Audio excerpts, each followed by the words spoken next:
Tonight, our special transmission as a New York Times report says Israel is using AI technology to abduct Palestinians from Gaza. Assalamu alaikum and good evening. This is Muslim News Canada on Muslim Network TV. I'm Humaira Karodia. Today is the 172nd day since Israel started bombing Palestinians indiscriminately.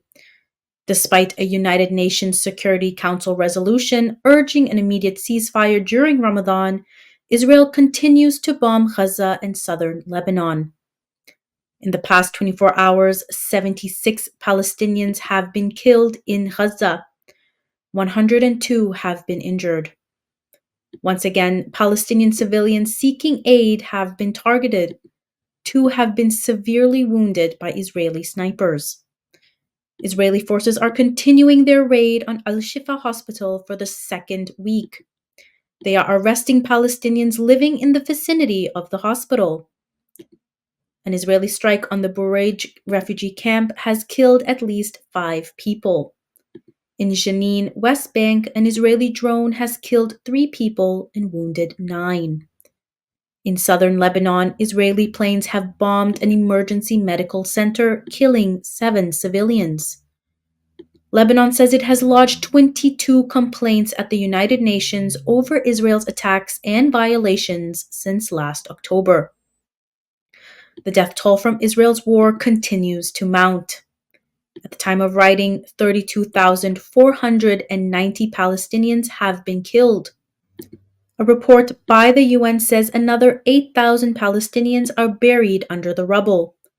74,889 have been injured.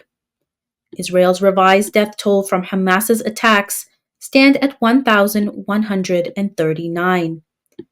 Hamas is holding more than 130 Israelis captives. On the other hand, Tel Aviv is holding more than 9,100 Palestinians in its jail.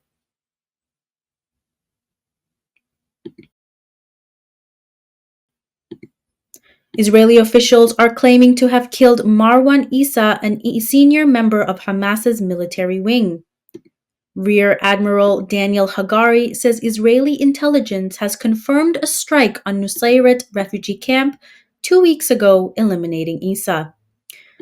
Hagari describes Issa as a key figure in orchestrating recent attacks on southern Israel.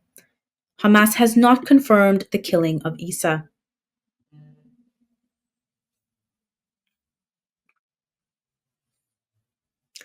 The row between the US and Israel has intensified following a United Nations Security Council resolution urging a Gaza ceasefire. Israel is angry at the US for not blocking the resolution. The US did not veto the resolution. Instead, it abstained from the voting, allowing the resolution to become international law. Israeli politicians are condemning the US's stance at the UN. Following the UN resolution, Israeli Prime Minister Netanyahu has canceled a senior delegation's visit to Washington. Israeli officials have also recalled their negotiating team from Qatar. Israel accuses Palestinian factions and the UN resolution for complicating negotiations. However, the US State Department refutes these claims. State Department spokesperson Matthew Miller says Hamas had prepared its response to Israel's proposal before the UN vote. He labels the Israeli statement inaccurate. He says the Israeli government is being unfair to the prisoners and their families. Israeli forces are using advanced facial recognition technology as a key tool in the abduction and disappearance of numerous Palestinians in Gaza. Reports indicate thousands are missing in Gaza since October last year. A recent report by the New York Times says Palestinian poet Mossab Abu Toha was forcibly taken by Israeli forces. Abu Toha has no affiliations with Hamas. He was seized, blindfolded, and separated from his child within an hour of passing through a checkpoint in Gaza. Anonymous Israeli intelligence sources have revealed to New York Times that Abu Toha's presence triggered facial recognition cameras. This led to his identification and subsequent listing in an AI program used to track individuals wanted by Israel. Abu Toha's case is just one of many. Officials have confirmed hundreds of Palestinians have been targeted through this method. Activists are raising concerns as thousands of Palestinians, including individuals with no ties to Hamas, have vanished without explanation. A report by the Washington Post in mid-March highlighted the disappearances of Palestinians. The disappeared Palestinians include a teenage cigarette seller to an up-and-coming singer and an engineer at a local bottling plant. The International Committee of the Red Cross says over 5,000 people are missing in Gaza. The Palestinian Prisoner Society accuses Israel of committing the crime of enforced disappearance. Israeli authorities are defending the use of advanced technologies like AI. They say the technology is used to locate Israeli prisoners held by Hamas.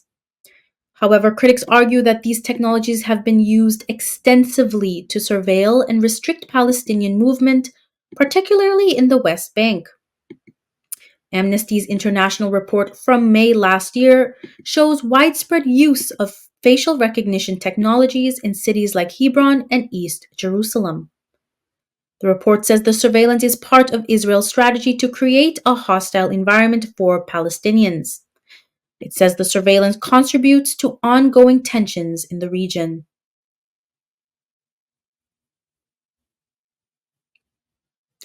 In the past 72 hours, Houthi rebels in Yemen have launched 6 attacks on ships using drones and missiles in the Gulf of Aden and the Red Sea. Houthi military spokesperson Yahya Saree says that targeted ships belong to the US or the UK. He says the ships were headed to Israel and have been targeted to show solidarity with Palestinians. Previously, 2 US destroyers in the Red Sea and Israel's city of Eilat were reported attacked. US and British forces have retaliated against the Houthis since last month. The escalating attacks have disrupted trade routes, particularly through the Suez Canal, forcing ships to take longer routes around Africa.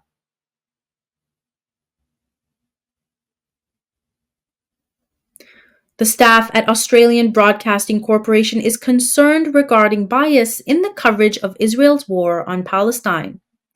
The staff accused the broadcaster of favoring the Israeli narrative. They say the broadcaster relies heavily on Israeli sources and refrains from using terms like Palestine. A report by Al Jazeera Media shows staff complaints regarding the broadcaster accepting Israeli facts unquestionably while scrutinizing Palestinian perspectives. The document also notes a reluctance to use terms like war crimes and genocide to describe Israeli practices. Staff says it is uncomfortable with labeling Palestinian actions as terrorism while lacking appropriate language to describe Israeli aggression. A spokesperson from the broadcaster has declined to comment on internal matters. He, however, says coverage undergoes thorough internal discussion and respects staff input. The Ombudsman's office has reportedly affirmed the coverage as professional and reflective of newsworthy events.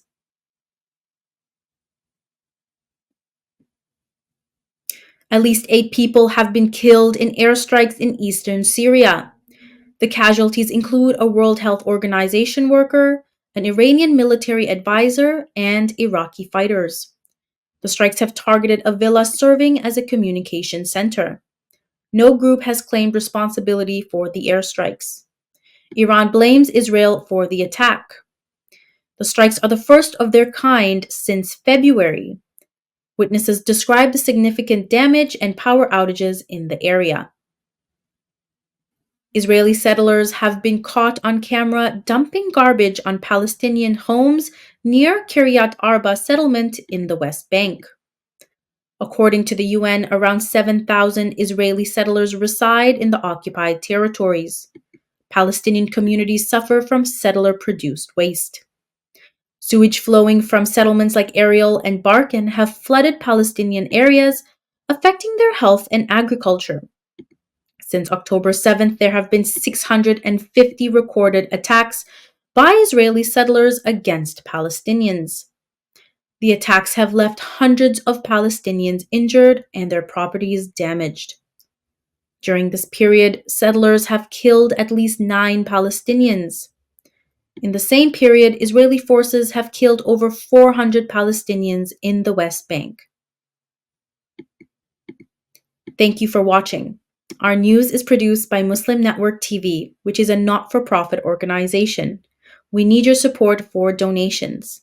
Please scan the QR code on our broadcast or visit muslimnetwork.tv to donate now, so we can continue to amplify the voices of Muslims in Canada and abroad.